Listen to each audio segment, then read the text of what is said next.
warahmatullahi wabarakatuh. Waalaikumsalam warahmatullahi wabarakatuh. Selamat pagi anak-anak. Baik, Ibu. Bagaimana kabarnya hari ini? Sehat semua? Sehat. Sebelum kita mulai pembelajaran pada hari ini, alangkah baiknya kita berdoa terlebih dahulu. Silakan Mbak Messi memimpin doa. Mari pertama kali belajar pada hari ini berdoa kepada masing-masing dimulai. Terima kasih. Terima kasih Mbak Messi. Sekarang supaya kita lebih semangat, kita eksekusi dulu yuk. Ya semuanya berdiri. Kita akan berfokus, masih ingat seperti yang pekan lalu. Kalau kita bilang berfokus, kita langsung betul ya. Tepuk fokus. Dilihat, didengar, dipahami, fokus. Oke, sekarang kan sudah lebih semangat dan juga sudah fokus. Sebelum masuk ke pembelajaran, kita cek dulu hadirnya apakah ada yang tidak masuk.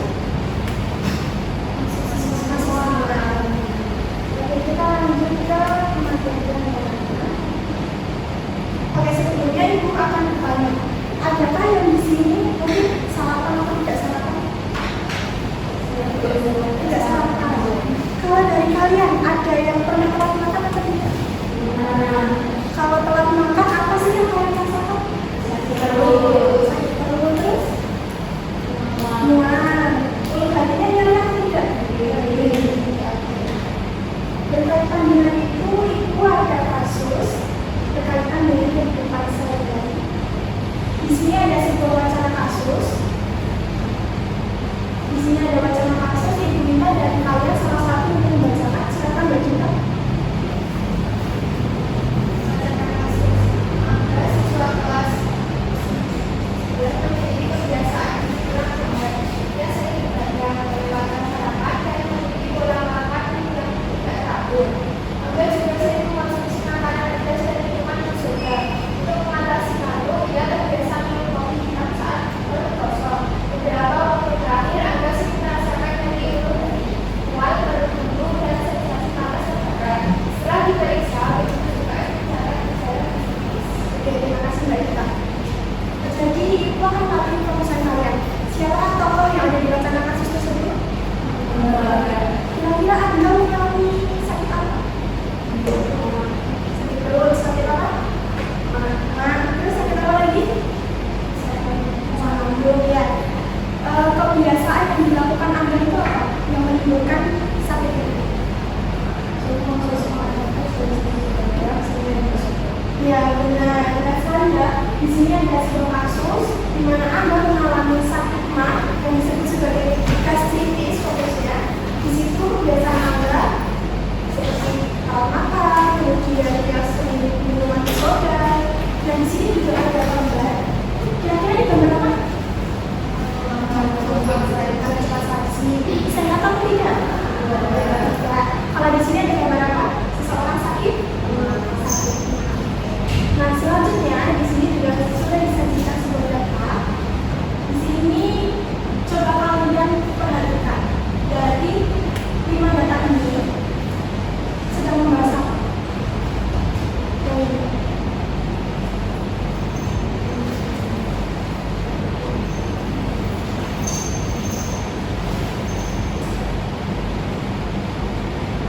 Kira-kira pada sini sarapan, kemudian konsumsi makanan pedas, kemudian pola makan teratur. Sedangkan yang skip sarapan itu 70%, malah yang pola makan teratur itu hanya 12%. Kira-kira ini referensi dari pola makan. Dan keras pola apa? Pola makan yang berbeda. Nah, berdasarkan dari kasus yang sudah Ibu sajikan ini, Ibu ingin kalian untuk merumuskan suatu pertanyaan atau persoalan dari masing-masing kalian nanti bisa menyampaikan. Silakan untuk diskusikan. Ibu beri waktu 1 menit ya.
sesuai materi. Kira-kira untuk memesan pertanyaan, adakah yang mau bersuara? Ya, ini.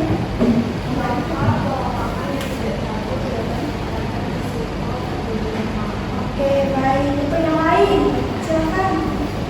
Ya, baiklah. Penyebab kalau yang ini tadi, kalau makan ya. Selanjutnya, siapa? Mbak Sapi dulu. Mengapa telat makan itu bisa menyebabkan sakit lambung? Oh, tadi tentang telat makan ya. Selanjutnya, Mbak Jana. Bagaimana fungsi lapisan khusus dalam melindungi lambung dari rasa lambung? Oh, berarti tentang fungsinya lambung itu sendiri ya. Selanjutnya ada lagi? Oke. Bagaimana cara Mencegah.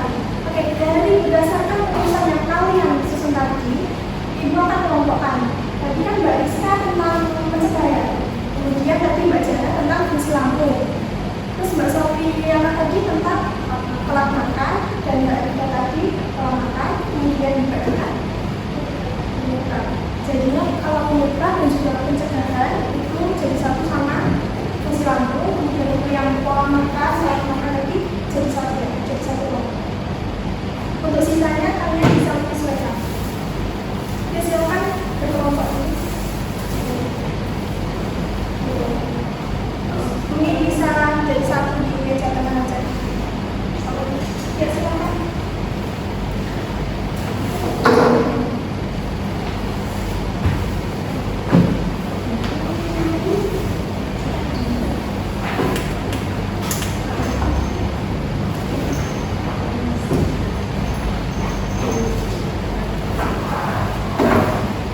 Di halaman bagian pembacaan kasus.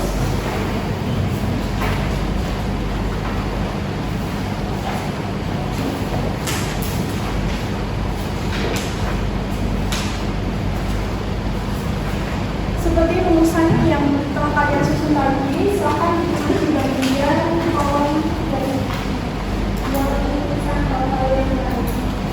Silakan ditulis ya.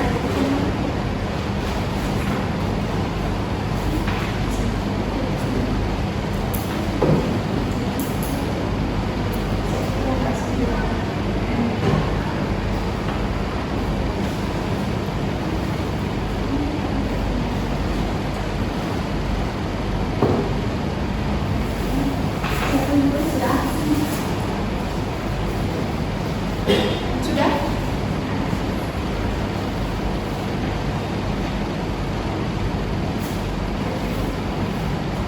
Sudah semua?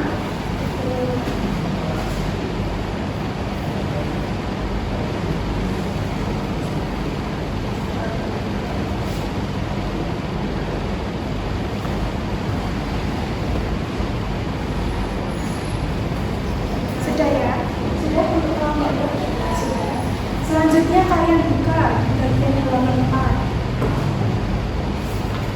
Nah, di halaman 4 ini, di sini Ibu sudah sajikan terkait Google Drive yang isinya berupa jumlah ilmiah.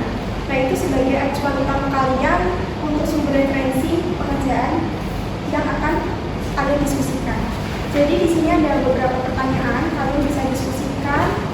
Kemudian terkait rumusan pertanyaan tadi, silakan juga didiskusikan menggunakan sumber referensi yang sudah ada dapatnya, itu tinggal di-scan saja. Kemudian nanti untuk outputnya kalian bisa membuat dari masing-masing kelompok. Sudah paham? Ini beri waktu sekitar 2-3 menit.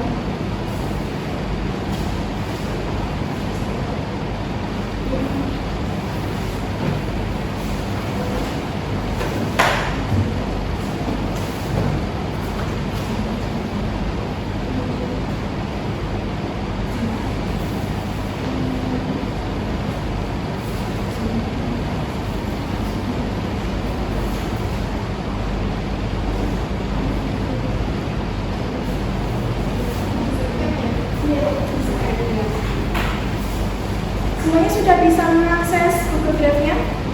Sudah.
bisa kirimkan ke ibu ya.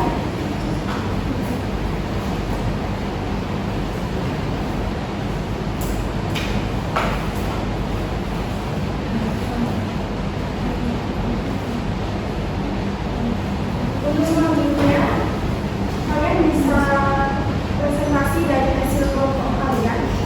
Untuk kelompok 1, perwakilan siapa yang mau maju? Silakan kalian.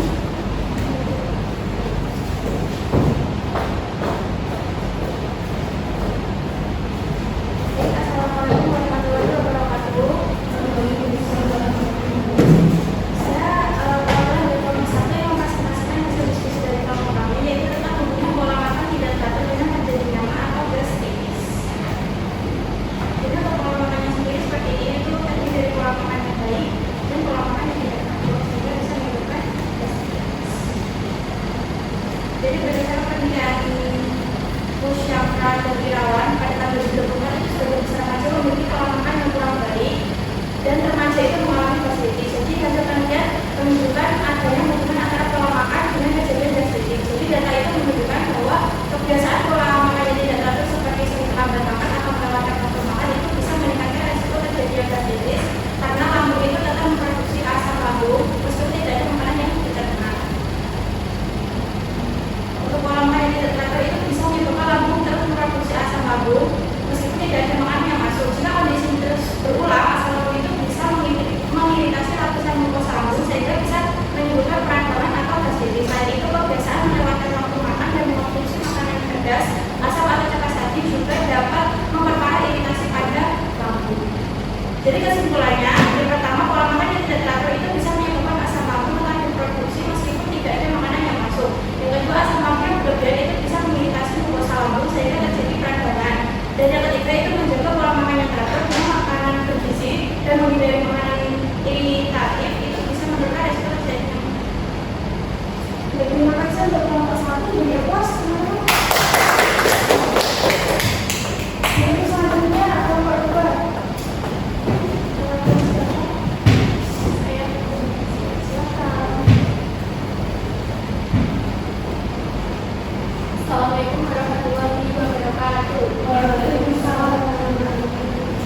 Saya perwakilan dari kelompok 2 ingin mempresentasikan tentang fungsi lapisan mukus dalam melindungi dinding lambung dari asam lambung.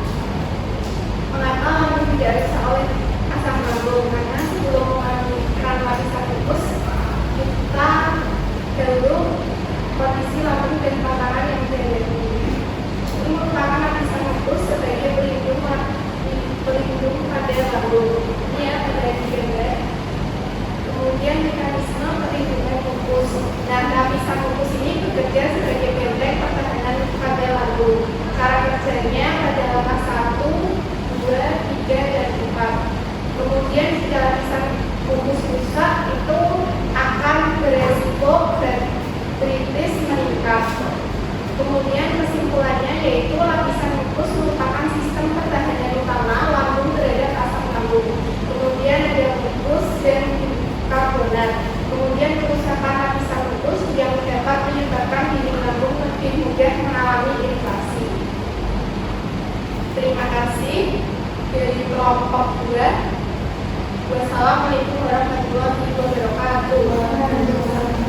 Diaplaus untuk muridnya. Berdasarkan yang saya sampaikan tadi, terima kasih ya karena sudah mampu dalam menganalisis keterkaitan antara hubungan pola makan terhadap adanya lambung diabetes, kemudian terkait mekanismenya itu sendiri. Nah, berdasarkan yang teman-teman kalian tadi saksikan, untuk lambung sendiri, lambung itu apa sih, Mbak Ida? Pencernaan, ya. Organ pencernaan, kemudian fungsinya untuk pencernaan makanan, ya. Dan di dalam lambung ini sendiri itu terdapat asam lambung. Jadi asam lambung ini merupakan KCl di mana pH-nya itu 1-2 itu akan mengaktifkan enzim dan juga membantu mencerna makanan terutama protein. Di sini juga ada jenis gangguan lambung. Untuk jenisnya sendiri ada 7.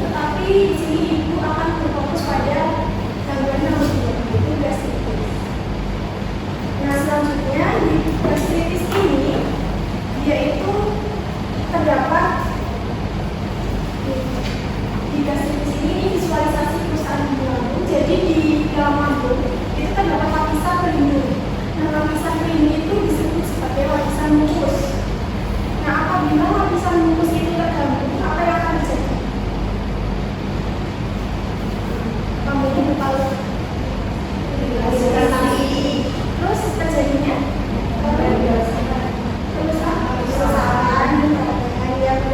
nah, jadi untuk visualisasinya sendiri, pasti itu yang awalnya lambungnya itu bersih, tetapi karena lapisannya itu rusak, otomatis dia akan seperti ini. Jadi seperti istilahnya kalau misalnya lapisan mukus itu rusak, sedangkan di dalam lambung itu kan ada namanya asam lambung kan. Sedangkan asam lambung itu jangan sampai terkena dinding lambung. Apabila terkena dinding lambung, maka lambung akan terjadi kerak. Selanjutnya, nah di dalam lambung itu sendiri ini terdapat keseimbangan faktor. Jadi apabila faktornya itu seimbang, maka lambung akan sehat ya. Tapi kalau misalnya faktor agresif ini lebih dominan, maka lambung akan susah. Nah, jadi terkait pola makan tidak teratur itu apabila sering gitu ya kita pola makan, kemudian akan menimbulkan produksi asam lambung yang terus-terusan. Sedangkan kalau itu lambung kita kosong, si HCl ini tetap memproduksi ya anak-anak. Yang di sini lapisan mukus dan juga bikarbonat yang sebagai lapisan pelindung itu juga akan terganggu kan. Selanjutnya asam lambung juga akan mengiritasi dinding lambung, kemudian terjadinya telaga.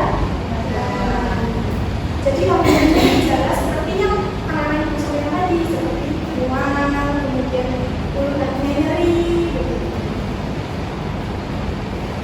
Nah, di sini siapa yang mau menunjukkan? Silakan bagi.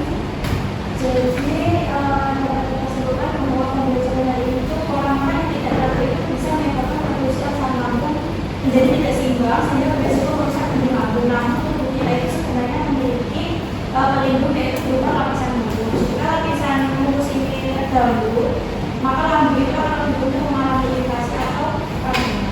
Oke, jadi istilahnya lapisan mukus itu menjadi lapisan apa? Pelindung ya. Nah, selanjutnya di sini ibu sajikan soal post-test. Bisa kalian scan menggunakan HP-nya masing-masing, bisa dikeluarkan. Silakan dikerjakan. Di situ cuma ada pilihan gambar. Bisa kalian kerjakan di sini ya.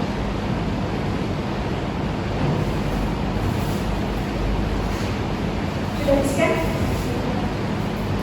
Nanti untuk buktinya bisa kalian pakai itu, lalu akan dimulai sebagai gitu ya. Mungkin cukup sekian untuk pembelajaran hari ini. Kurang lebihnya mohon maaf. Wassalamualaikum warahmatullahi wabarakatuh. Waalaikumsalam.